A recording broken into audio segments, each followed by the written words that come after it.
In this video, I'm going to show you how to create what I consider a near perfect Cyberpunk 2077. This done by adding 25 mods to Cyberpunk 2077, and specifically with these, I really try to just enhance the game, not change it in a fundamental way, but just make it a better version of itself. Specifically by adding in some quality of life features, some of the cut content, and even just some new and interesting features. If you guys enjoy this content, you can subscribe. I actually have other videos coming that will overhaul the game in a more dramatic and different way. The first aspect of the game I want to overhaul is net running, because as much as this is a fun part of the game for you, I feel like it should be more relevant from enemies. In Cyberpunk 2077, there are two quick hacks enemies can use against you, either overheat or reveal position. And reveal position isn't even really a quick hack, but AI Netrunners Enhanced will enable enemies to use nearly all of the quick hacks in the game against you. So now when you get into a fight and realize you're starting to get hacked, you'll notice that enemies are uploading things like short circuit or synapse burnout. And it's not just going to be damaging quick hacks that can be applied to you now. It'll actually have things like reboot optics, which will give you a blank screen temporarily, or things like cripple movement, so you'll no longer be able to jump around or sprint. It turns facing Netrunners into a nice mini boss fight, in particular when they're in groups of larger enemies and you'll have to fight your way to them. This mod also does have an optional component where they can use an imminent system failure quick hack, which if this is successfully uploaded to you, it'll immediately take you out in one shot. And when you couple this with all the other changes, it definitely makes encountering Netrunners a more difficult fight overall and just more interesting. It makes combat in Cyberpunk a bit more dynamic. Unfortunately, encountering Netrunners isn't all that common, and I personally think it should be a bit more prevalent. So another one we have is amateur Netrunners. This will make it so just some of your typical non-Netrunner enemies will have the ability to quick hack you. So let's say you run into a group of 5 enemies or so, odds are at least one of them will have some net running capabilities. But as the title of this mod does suggest, these guys are not going to be good as full-fledged netrunners, and they'll only be able to use a few and some of the weaker quick hacks in the game. They'll be using things like cripple movement or short circuit, with the toughest they really have being synapse burnout. In addition, they're going to quick hack less often. It'll actually take these netrunners longer to upload to you, and they'll have longer cooldowns between quick hacks. Although this does have this really interesting impact on gameplay when you are taking on larger groups of enemies, now several people in that party will be able to quick hack you. And since they're all connected via a network, you can get hit with quick hacks in rapid succession. Thankfully, you could turn this down in the settings, or even further, you can make it so when you damage somebody who's hacking you, the hack will immediately be stopped. But I like the change up on gameplay here. You can get hit with several quick hacks in rapid succession. Being quick hacked becomes a much larger part of the game overall. Taking that perk where you can see where you're being hacked from becomes pivotal. And it comes back around to making combat a bit more dynamic because enemies have more tools in their arsenal now. But okay, this will make combat a bit more difficult overall in Cyberpunk. How about some buffs to you? Are you somebody who uses Breach Protocol? I don't. I find it incredibly tedious, and although I used it on the earlier playthroughs, now as I played many hours of Cyberpunk, I just basically never touch it. I don't want to bother with this puzzle. But the mod Breach Takedown has completely changed that, and it makes it so this entire perk tree wasn't useless to me. It'll basically make it so when you grapple an enemy in Cyberpunk, there's going to be a new option to breach them. And when you do this, you'll immediately upload all of the Breach Protocol demons onto them and onto the network overall, with the obvious benefit of not having to do this puzzle. And although on one hand, this definitely could be perceived as overpowered, the fact that you actually have to get up into melee range of an enemy does make it a little bit more balanced. If you're playing on a higher difficulty where just a couple of shots can take you out, exposing yourself could be a huge deal, in particular if you're not speccing into stealth. But either way, the reason I like this mod is it really was just a feature of this game I was basically never using, and this will give you an alternate avenue to actually take advantage of it. In a similar vein, System EX will allow you to use a cyber deck with another OS at the same time. By default in Cyberpunk 2077, there are 3 operating systems to choose from, but 90% of players are going to choose cyber decks. Because of course, you want to quick hack and quick hack extensively, because it is a ton of fun. But the other 2 OSs with Berserk and Sandevistan are also quite fun, and System EX is going to allow you to use these at the same time. You're basically going to get a new dedicated operating system slot. One will be dedicated to a cyber deck for quick hacking, and the other can be used either for Berserk or Sandevistan. I feel like in particular after Edge Runners, there's a ton of people that are going to want to be using Sandevistan. It is a ton of fun to slow time, dodge around enemies, but in general, this was just a feature of the game I feel like I was completely overlooking, and although System EX can definitely be overpowered at times, I don't really care because I feel like it makes the game a lot more fun and gives you a lot more abilities in in combat. But now they're able to install more than one OS in Cyberpunk, how about we overhaul some of them? Time Dilation Overhaul will bring a near comprehensive overhaul to time slowing in game. And the core of this mod is going to bring a ton of changes to Sandevistan, which I feel like is going to be incredibly popular after Edgerunners, and also apparently I'm saying it wrong based on Edgerunners. And what this mod's going to do is take that existing OS and 1, add in a ton of additional features to it, but 2, add in new variants of it. And these have the potential to dramatically change up gameplay. There's now going to be much larger differences in the degree of time slow. Some Sandevistan will slow time to an absolute crawl, to the point where you could run around enemies entirely as they could barely move. This making it very easy to flank them or just have some incredibly awesome moments in Cyberpunk. But this will also add in a new mechanic where doing this can come at a cost to your overall HP. Time is slowed down so much and you're really not meant to be moving this fast in it. Some of the other options will slow time less, but come with increased benefits to combat, like increasing your crit chance or even melee damage. And if you have the legendary variant of one of these, it'll even give you the ability to reflect incoming shots with a melee weapon as time is slowed. So you can actually deal rather large amounts of damage to enemies as they fire against you as you are using melee. There's going to be a very special blink version that will allow you to teleport to a set location. This is wild, and although it sounds kind of weird, hopefully the video footage shows it's actually relatively easy to use. You basically activate it and then you'll have a brief moment to select your destination, then you teleport there. And depending on which variant of this you are using, when you pop out of that blink, the enemies around you will be slowed. They'll be in a slowed time motion even though you're at full speed. This is easily one of the most custom of the bunch with this mod, and it really adds in a cool mechanic into gameplay. And those are really just a couple of the new options here. Again, this mod adds in a ton of new content around this particular operating system, and you'll have to find the different variants all across Night City. But what it really serves to do is create a larger difference from one Sandevistan to another. They'll have different pros and cons, like some slowing down time to a very dramatic degree, while others don't slow time down nearly as much but give you some combat benefits. Or even some differences with the cooldown time from one to another. And although that's the biggest feature of this mod, there's a couple of other things that are added in. There's now actually going to be a limit on how long you could slow time down as you are scanning in Cyberpunk. You'll see this little meter go down as you are scanning enemies. And what is probably my favorite feature is when you are in a slowed time state immediately after using Sandevistan, you may sometimes find other enemies are moving at a regular or even faster speed than you. This will be if they actually have their own set of cyberware so they can slow down time as well. So when you slow down time, it doesn't impact them. They move at a regular speed. Or if they have better cyberware than you, they could actually move faster than you as you are in the slowed down state. It's a really cool feature, and it'll make encountering some of these enemies a much more notable experience because all of a sudden they're moving at full speed while everyone else is basically at a standstill. One thing that has always bothered me in Cyberpunk is as you get to subsequent playthroughs, as you just get later in your first playthrough, many of the enemies just start to blend together. Visually, they're quite distinctive, and if you go into the lore, they are very distinctive, but you can pretty much stick to one playstyle against basically every enemy in the game, and it'll be very viable. Well, life path bonuses and gang corp traits fixes that for me. This will make it so all of the various gangs and corps in the game will have unique abilities associated with them, and this really being unique defensive stats associated with them. There's quite a few stat changes made by this, so it could be hard to remember, but thankfully you can see everything just by scanning an enemy. Like for example here, you can see Militech is now completely immune to damaging hacks, as well as it'll take longer to upload quick hacks to them, which you know is pretty massive. If you're somebody who just always uses Short Circuit or Contagion to basically clear through all of the enemies, now you just can't do that against this particular group. Conversely, Arasaka is immune to ultimate quick hacks and has other resistances associated with them, like headshot resistance, or even the Maelstrom, who are better at detection and also take less headshot damage because half of them have like 6 eyes, so it makes sense they'd be able to detect you better than most other factions. This will also give you certain buffs against certain factions depending on your life path, so if you are a Corpo for example, you'll have certain buffs against other Corpo factions, like uploading quick hacks a bit faster or dealing more damage. I can see this mod overall being one of the more polarizing ones in this video, but personally I'm a pretty big fan of this one because it makes it feel like you are playing against different types of enemies as you get through the game. In particular, if you're a Netrunner, if you go against a strong corporate faction, you'll notice, oh, maybe you're mostly nullified against them and you'll have to resort to a different playstyle, which can create some pretty interesting situations. But then that brings us to one of the most popular mods available right now, vehicle combat. This will add in the ability to fire from vehicles, but honestly, despite that being the name of the mod, it's probably the least impactful part of the mod overall. Vehicle combat will also add in car chases, and perhaps more importantly, police chases to the game. It reworks the police system, so now instead of just becoming wanted as you run over citizens or do other illegal activities, these citizens in the game will actually have to call the cops on you. And you can see them doing this. There'll be a little loading bar, almost like a quick hack above their head as they are calling the police, and of course, if you take them out, it will stop the progress.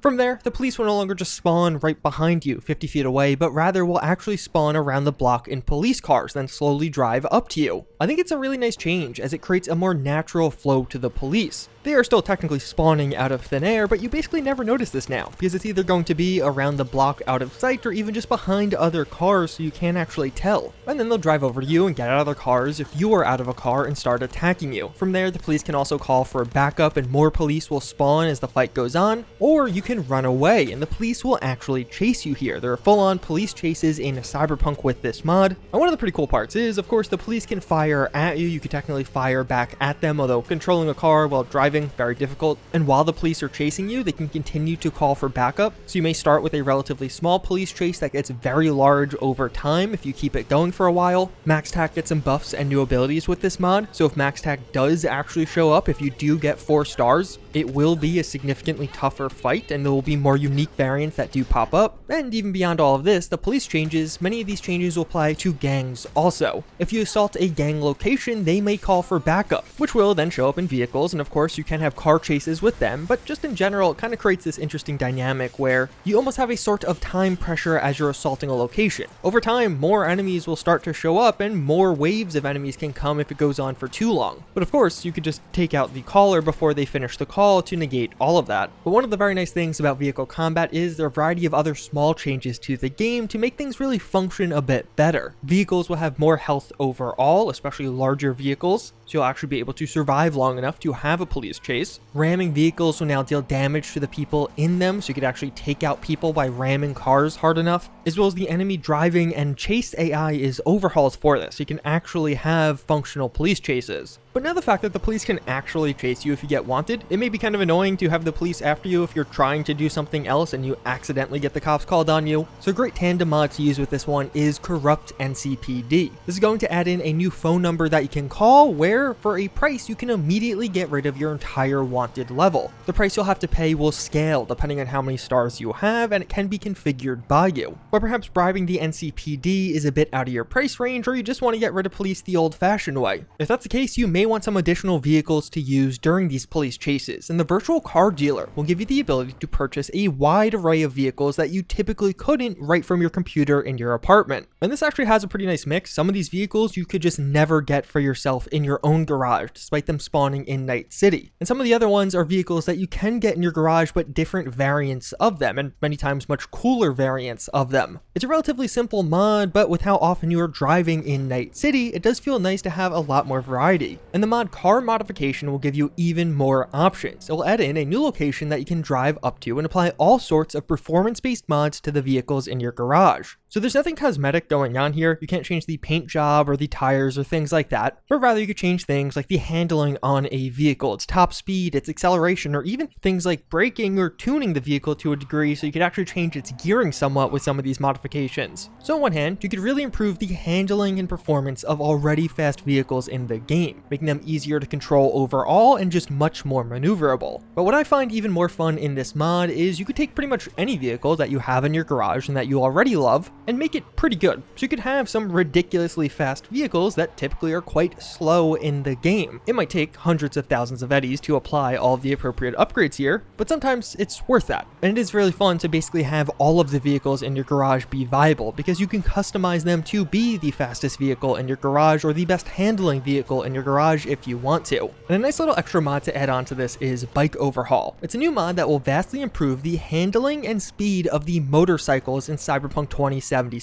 Making it so, although motorcycles provide dramatically less protection, they offer far more acceleration and at times a much better top speed. And I like this mod because it creates a much larger gap between the pros and cons of cars and bikes. Cars have so much more protection, and visually I think a lot of people may prefer cars, but at the same time, if you just want raw speed despite potentially falling falling off a bike from time to time, motorcycles are there as a viable alternative. Although perhaps you're sick of being stuck to the ground altogether, and in that case we also do have Let There Be Flight, which will make it so from the tap of a button you could turn any vehicle in Cyberpunk 2077 into a flying one. And whenever you're tired of that, you can hit that button again and quickly return to the ground. This will allow you to truly have your own personal AV and allow you to traverse Night City at breakneck speeds, or take your own alternate route if you're tired of dealing with roads and highways. There's also going to be a few other flying modes you can choose from if you just want to have a hover mode or even get into some insane acrobatics. Although flying around yourself is definitely the most appealing part of this one, you could also use a whole host of new quick hacks on vehicles to manually trigger their flying abilities from afar. And although at times this can be a nice utility, most of the time it's just incredibly funny and a great way to mess around or mess with some enemies by making the cars around them go crazy. But then I also would like to address some of the most highly requested or cut features from the game that modders have added back in. Metro System will make those metro stations in game fully usable. You'll be able to board the metro and use it as a fast travel alternative, going from station to station around Night City. Or alternatively, the third person mod will give you an actual view of your character as you're playing. Some of the improvements made to the game with patch 1.5 has made this mod more usable than ever. If you do take out your weapon, it will revert back to first person, so it's not really a thing for combat. But the way I find this mod to be handy is at times you're just running around Night City, going from point A to point B, and it can be really cinematic or just really pretty to be able to see your character running around. I know though, certain benefits to third person are definitely one of the things CDPR has added with recent updates. Some of their other changes aren't as popular. And over the past few updates, CDPR has making a rather controversial change to Cyberpunk, as now getting crafting recipes in Cyberpunk is largely going to be randomized. Rather than having a static or fixed spawn for whatever your favorite recipe is, you're really just going to have to play the game and hope you find it eventually. It'll pop up at some point, most likely. Well, if you're not a fan of that and you just want to be able to craft your favorite items at will, you can get the mod Scrap Your Items to obtain crafting recipes, which will make it so you need to find one armadillo mod and then you could scrap it and you'll have the ability to craft an unlimited amount of that mod. This will apply not only to weapon or armor mods, but all kinds of items in game, clothes, weapons, grenades, and even healing items. So if you are speccing into crafting in Cyberpunk, it'll just make it a lot simpler to learn how to craft things. You don't actually have to find a recipe, but just find one version of that item, scrap it, and you'll be able to craft as many as you want from there on out. It is quite a significant change up on gameplay, definitely against CDPR's vision for their game at this point, but if you're a veteran player or just somebody who doesn't really want to deal with having to wait a long time to craft your armadillo mods, this is definitely the mod for you. Another one you'll probably want is instant crafting and disassembling, so you can make a ton of these armadillo mods in rapid succession, so it'll take one tap to craft something as opposed to having to press and hold each time. The mod Enhanced Craft will make it so you have a bit more control over what you're making in game. Now when you have the required crafting perks, you'll gain additional options to customize the item you are crafting. With weapons, you'll be able to do things like rename the weapon, choose from the different skins that are available on that weapon, and even manually pick which bonus damage type will be applied. The weapon will normally just pick one of these damage types for you at random. You have no control over it, but now you actually will have control over it. And perhaps even more handy when it comes to clothes, with this mod installed, as you're crafting clothes, you can pick from all the various skins available for the clothing items. This in particular can be incredibly handy if you're trying to get your character to look just right, and some of the different skins can be dramatically different. It's a really simple mod overall, but I think an immensely helpful one, and honestly, I think it incentivizes more people to spec into crafting to get some of these benefits. But then we also do have a rapid fire of quality of life mods that will collectively make playing this game just a bit less tedious. For some bizarre reason, by default in Cyberpunk, your player's stash doesn't have major sorting categories. It's basically just going to be one garbage pile of items that you'll have to manually sort through. Or you can download the mod Stash Filters, which will fix that. So you can easily just see what mods you do have stored, or perhaps even more useful with more recent updates, what clothes or weapons you have stored in your stash. Simple untracked quest is something I just can't believe they haven't added yet. It'll make it so when you right click an active quest, it'll stop tracking it. Finally, you will have freedom from being directed to embers all the time. You can either right click the quest as it is in your journal and it'll untrack it, or you can right click the quest on your map and it'll untrack it, and at any time you can just retrack any quest you want. This mod is probably most helpful when driving because you're not going to have something directing you somewhere on your map. Flip's UI improvements will make navigating some of the menus in Cyberpunk a bit easier. You can now sort quests quests by their name, difficulty, or the order you unlocked them. So if you're looking for that quest you just recently found, or even alternatively just something easy to do near you, there will also be new sorting options for shards, which can be incredibly handy because if you just picked up a shard, you can now sort by time. So the most recently found shards will pop up at the top and be easily available to you, as well as the messages in your phone will be dynamically sorted. People with unread text messages will appear at the top, as well as the rest of the list will be in alphabetical order. A similar mod to this will be filter saves by life path and type, which is also super handy. You'll have sorting options as you're looking through your save games. So you'll be able to filter by the save type, whether it's a manual save, a quick save, or even an auto save. This being super useful if, let's say, you just died and you want to load an auto save, or maybe you don't, you specifically want to go back to your manual save. Or if you're running multiple characters, you can specifically filter your save list by life path. Real vendor names is a nice simple one. It'll rename vendor map markers to the store's actual name, such as Victor's Clinic being actually called that as opposed to just a ripperdoc on the map. Makes navigating things a bit simpler, and in particular if you're a newer player following some guides online that describes a particular store, this makes it much easier to actually find that. So when they say Victor's Clinic, you'll know, okay, this actually is Victor's Clinic. One of the most bizarre features in Cyberpunk overall is when you are creating or editing certain features on your character